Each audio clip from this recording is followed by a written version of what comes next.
Hello, everybody. So we just had a second night of all-out fighting between Israel and Iran. Of course, all of this is following the surprise attack that the Israelis did on Iran, an attack which is an act of war and a clear violation of the UN Charter. And what we are seeing unfolding at the moment is exactly as I said to 2 days ago.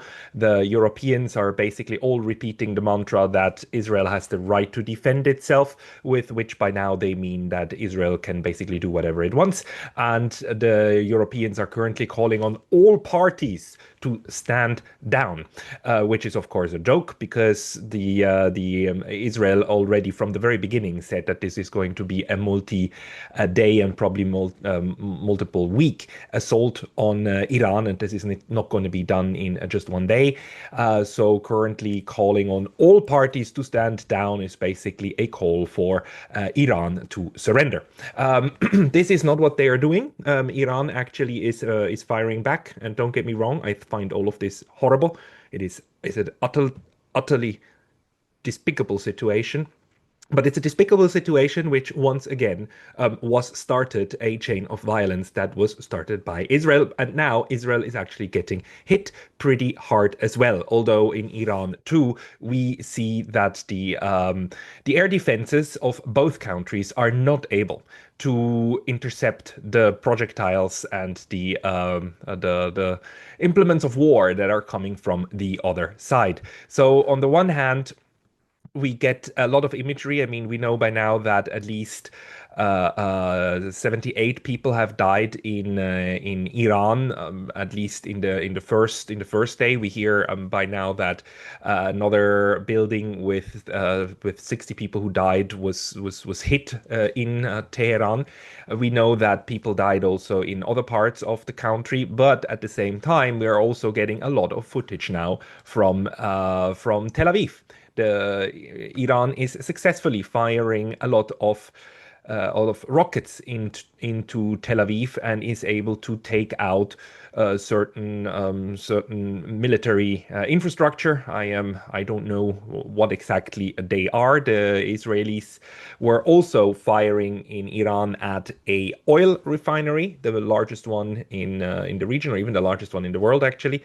And in return, the Israelis are shooting now at the Iranians are now also were also shooting at the facilities, the oil facilities in Haifa, Israel. So the two sides are going after each other's in energy infrastructure, it seems.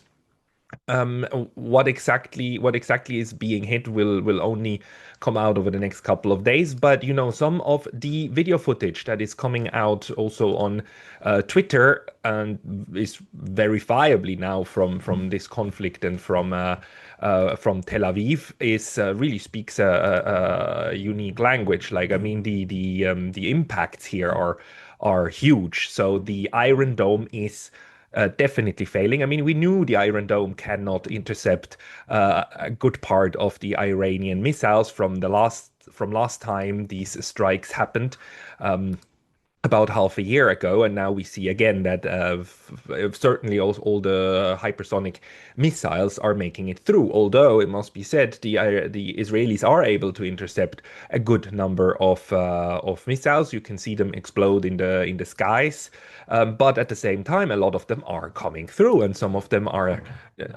Some of these explosions are very frightening and scary. You can see how large these explosions.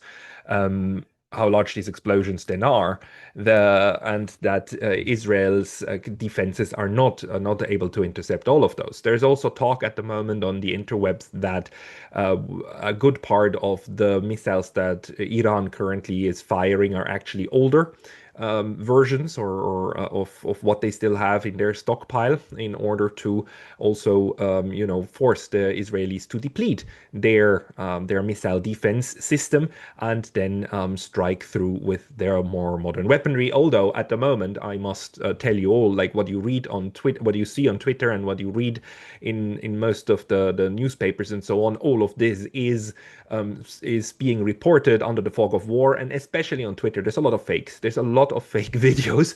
It's quite scary, especially videos um, uh, about jets, like military airplanes being shot down, and some of these things are like straight out of video games.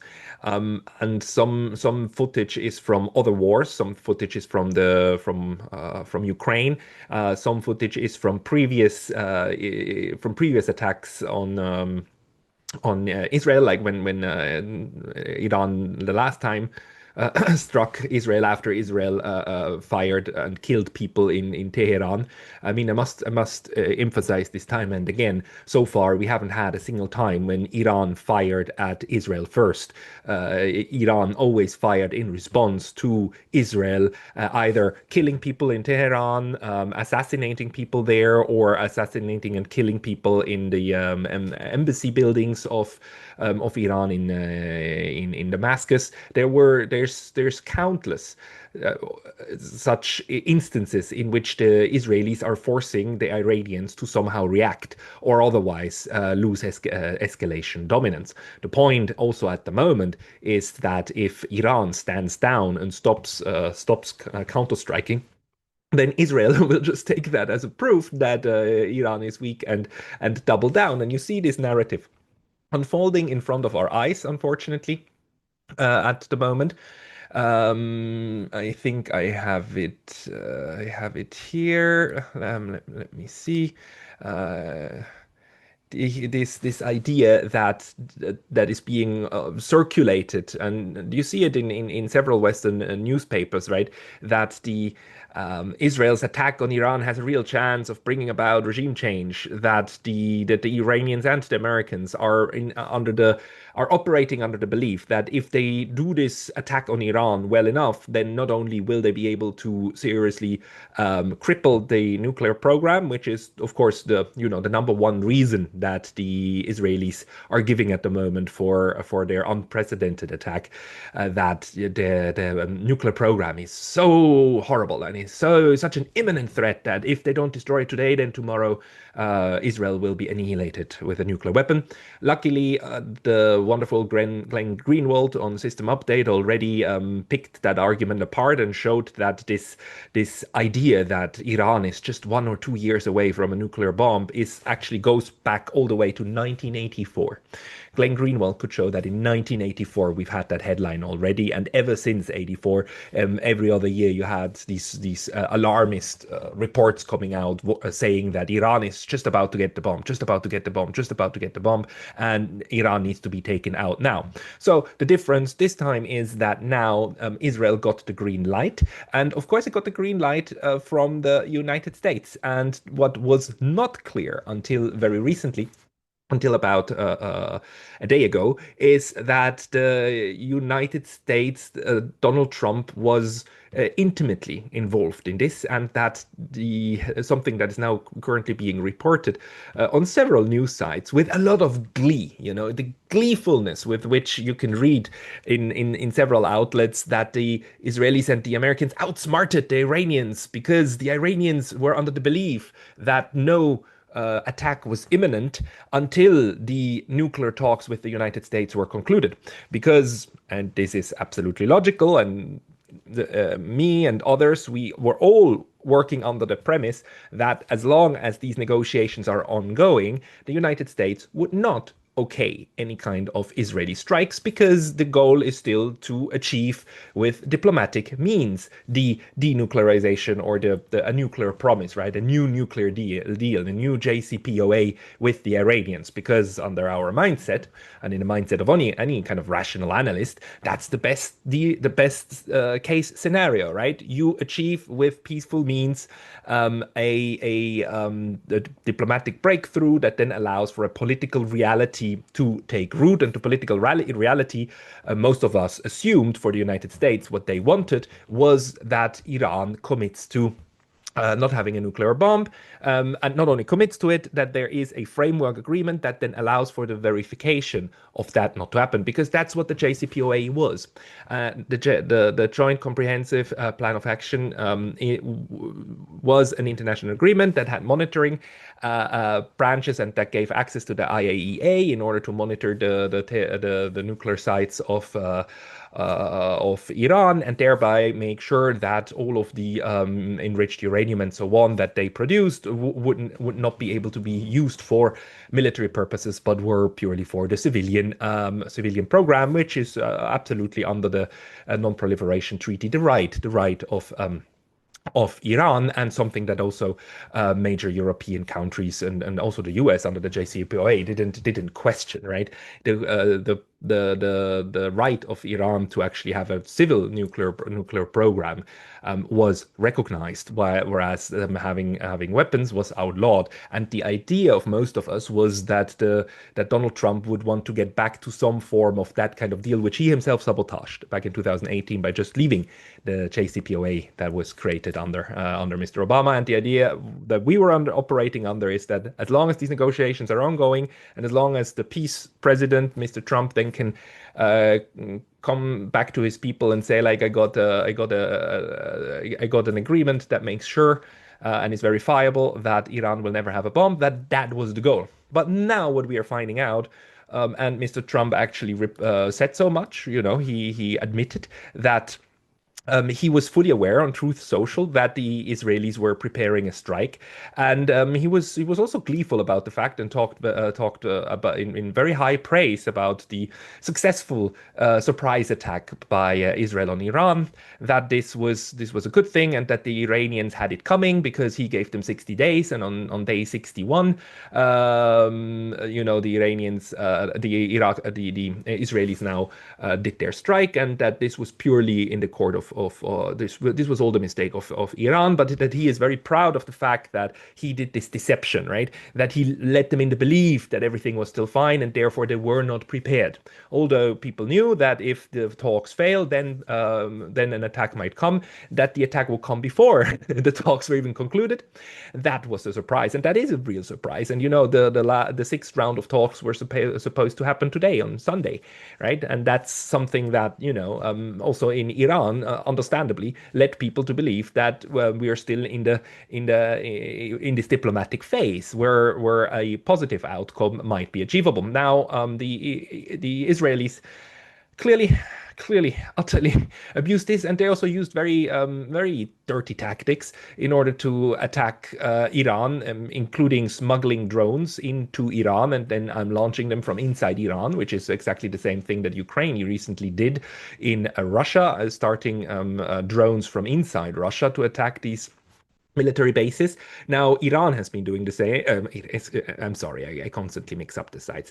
Israel has been doing the same with Iran. And yes, on the one hand, this is now being celebrated as being super cunning. On the other hand, this is really scary. If Israel can do this in Iran, then probably Iran will find a way to do that in Israel. And it's just, it's just a terrorist tactic. It's just a terrorist tactic to try to use the infrastructure of the other against them, and then just blow things up, and also target a lot of civilians. Target these scientists, nuclear scientists, and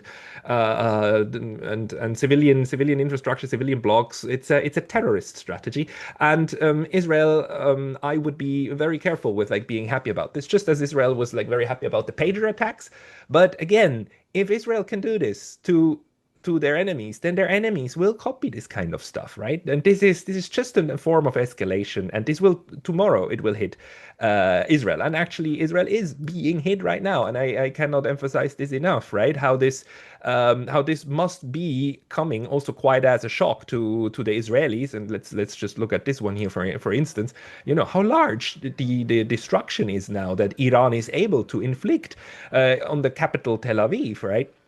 The and entire apartment buildings now and neighborhoods start looking like the neighborhoods in Gaza, and you now find a lot of pictures and reports on especially on social media of Israelis crying about their houses being gone, and you by now have a death toll of apparently 10 people in Israel who died so far. And this is a new experience, and this is directly related to the decision of the Netanyahu government to now launch its attack. I was criticized for my video 2 days ago that I speak of an Israeli attack on Iran and not a US attack when it should be clear that the US is involved in this. I must say that on a diplomatic level or on the world stage level, the United States still pretends that it is not a party to this war, and the US actually keeps warning Iran to not strike against any Americans. Lindsey Graham, in some of his speeches, already said that even if just one single American gets harmed, then all hell will break loose. And you can see how in certain circles of US media, especially Fox News and so on, the drumbeat is very strong for US direct involvement. But at least for the moment, as I speak on June 15th, on this Sunday, the official narrative is still that the US is not involved, and does not want to be a direct party to the conflict. Although Trump and co have all said that they will of course support their ally Israel in its fight. But it seems to me that they're waiting for a convenient excuse. They're waiting for being able to pose as a victim. I mean, it's really, really important, this narrative of victimhood to Israel, but also to the United States, right? They need some Americans in a US base or somewhere in Tel Aviv or somewhere to die in order then to cry at the top of their lungs bloody murder, and we will now retaliate. The Iran killed our citizens, killed our troops without attack, without provocation, right? We were just sitting there and trying to guard the peace, and then we get attacked. And this constant Pearl Harbor narrative, the Pearl Harbor, time and again, we were attacked, we are now striking back. We were attacked, we didn't start it, but we will end it. This kind of narrative is really important, and it seems to me that they're just waiting for one of these tripwires to blow up, for somebody some Americans to die in the region, so that they then have all and every excuse to go to war. Maybe a ship, it could be a ship in the Strait of Hormuz that is being sunk or something like this, in order then to say that they didn't want to be involved, but Iran left the United States. No choice. Something like this I'm waiting for. For the time being, Iran seems not to do that. Iran is not attacking for 48 hours, hasn't, to my knowledge, launched any kind of attack at US military bases, although that would have been more than possible because these bases are all around Iran. But currently they're firing in a straight line, more or less at Tel Aviv, Haifa, and other relevant points of interest in Israel. And the fact that the Iron Dome is not working, that must also come a bit as a shock. To this level is not working. But on the other hand, I must also emphasize that we are learning that the defenses of the Iranians are not working as planned. The Tehran is basically can be targeted. Tehran has been targeted, and also this large oil refinery. It's apparently really easy to set fire there. So both of them, Iran and Israel, are not, maybe not defenseless, but they are not able to prevent the other side from blowing up even very important infrastructure. The fact, of course, that the Israelis were able to kill even top brass commanders of the Iranians had on the one hand to do with the surprise effect, right, of just literally catching them in their sleep. Because it was like 3 a.m. in the morning. I mean, sneaky, evil little attack from the Israeli side. But okay, fine. So they were able to surprise them, and then they were able to kill even more people when the surprise was like wearing off. So the Iranians are not able to withstand the attacks, and the Iranians obviously also have the weaker intelligence, or let's say the Israelis have a much better intelligence because they know where these people are. They know where the bedrooms of these scientists are that they are killing. So the level of intelligence is extremely precise of the Israelis, and the precautionary measures of the Iranians is obviously extremely weak because it is the movements of these important people are being tracked. We right now also have reports on the net that the family members of the leadership of Ayatollah Khomeini and so on are fleeing the country. I do not know whether that's true or not, but the spin on the net is, as I said, this idea that a regime change can be brought about, right, and that it's just a matter of days until the Iranian regime will collapse. This is also then part of why it's at the moment so utterly difficult to understand what is really going on, because this fog of war includes the propaganda war, and the propaganda war, it tries to conjure up certain realities from both sides. Both sides are trying to overestimate their success, play down the impact of the attack from the other ones, and try to constantly say that victory is around the corner. They will succeed. Strategically speaking, Iran is in a very difficult position because Israel naturally, even if the United States should not get directly involved, and by directly involved I mean like U.S. Um, military planes and U.S. Military personnel directly targeting Iran. Even if that doesn't happen, Israel can, of course, count on unconditional supply of weaponry, as much as the U.S. is probably able to produce. So when it comes to replenishing of these systems that are being depleted at the moment, Israel has its back by the US and also by the UK and probably other European countries who will try to support. It's just as they have done over the last years, even during the genocide in Gaza. Right, the Israel has been supplied with the bombs that killed all of these Palestinians mostly from outside its territory. For Iran, that's of course not the case. Iran needs to produce what it uses itself. It has to do so under very difficult international economic conditions under all these sanctions. It has oil that, to a certain extent, that it can sell to countries like China. But now the Israelis are cracking down on those oil facilities and are trying to cripple the economy, apart from trying to take out all of the missile stocks. And you see a lot of videos actually on Twitter as well of Israelis striking with drones these rocket launchers, because a lot of them are, most of them, I suppose, are mobile and can be driven around and then started from somewhere, and the Israelis are targeting those, of course, in order to cripple Iran's ability to strike at Israel. This is working to some extent, but as we see, like Iran still has more than enough weapons, at least for now. The question is, how long will the stockpile last, and how many of these missiles have already been destroyed by Israel while they were on the ground? We don't know. I don't think there's anyone who can tell us that. The scenario that the Iranians are creating is that they still have a lot of them, and especially the hypersonic ones, the ones that cannot be intercepted, and that all of this is coming if Israel doesn't halt its attack. For now, it doesn't look as if Israel is planning to do so. The Netanyahu and his team are extremely belligerent, and they are threatening severe punishment of Iran because, as they said, as the Minister of Defense Katz said, the Iranians, they crossed a red line by attacking civilian areas in Israel. The red line that Israel crossed about 80 years ago when it comes to massacring Arabs in the Middle East. So they are now claiming that this red line on their side has been crossed.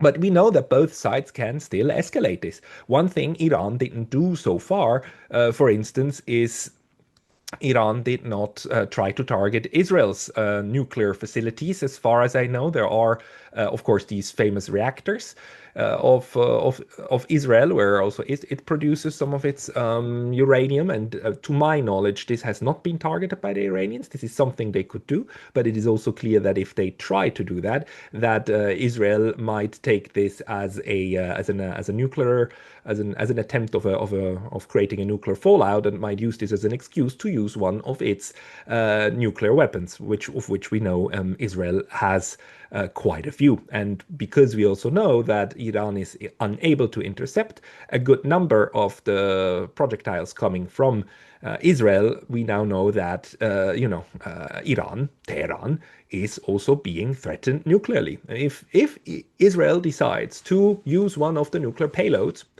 and have them delivered to Tehran, they could nuke.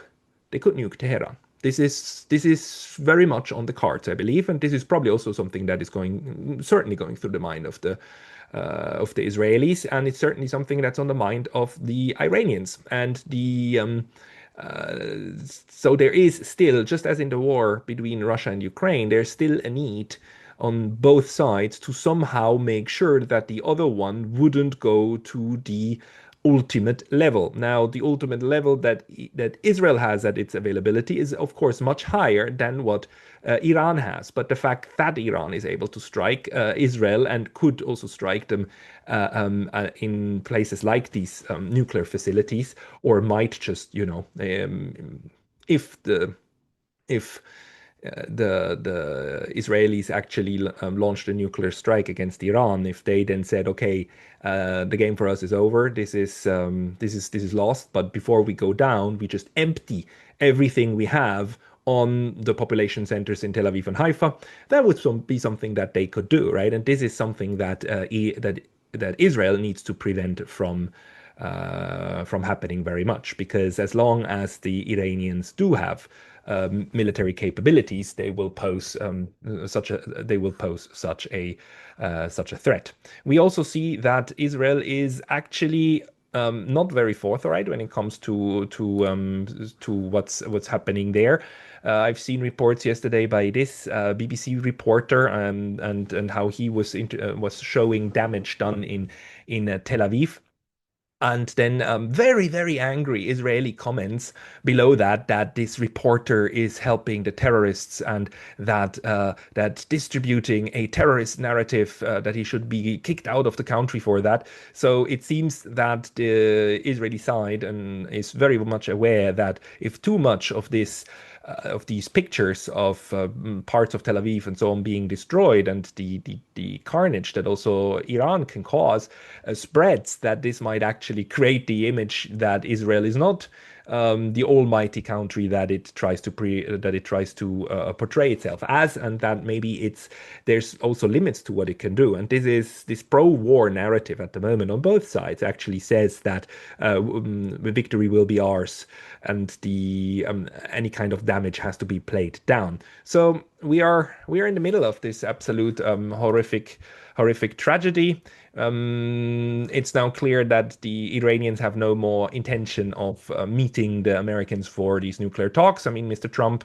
despite the fact that he said that he's proud of having gone through with this ruse, having deceived the Iranians, and that Israel is doing a great job. Despite having said that, he also said that he still demands that Iran makes a deal with the United States when it comes to the nuclear program, and that he gives them a second chance, right? For actually basically giving up their entire nuclear program and just give in to the United States demands. The Iranians made it clear that they're not interested anymore in any kind of talks. And really, one wonders why they would be interested in talks now that it is clear that the United States uses diplomatic maneuvers in order to fool the other side, fool them into agreeing to something, or fool them into believing that something was true while it is not. I mean, this is utter deception, right? And Arno Bestro is absolutely right in calling this out, and others have been right, Glenn Greenan and so on, when they point out that there's now no way in which the Iranians can still believe that there is and that the United States is an honest broker, or that the United States has an honest intention in actually then also like coming to an agreement that they will live up to if they even before coming to an agreement sabotage the diplomatic negotiations. I mean, this is for it's very very dark times also for diplomacy, because it just proves once again that not only can you not trust that the United States will live up to its promises or might just like throw out any kind of agreement is made that is made as soon as the ink is dry, you cannot even trust that they engage in good faith.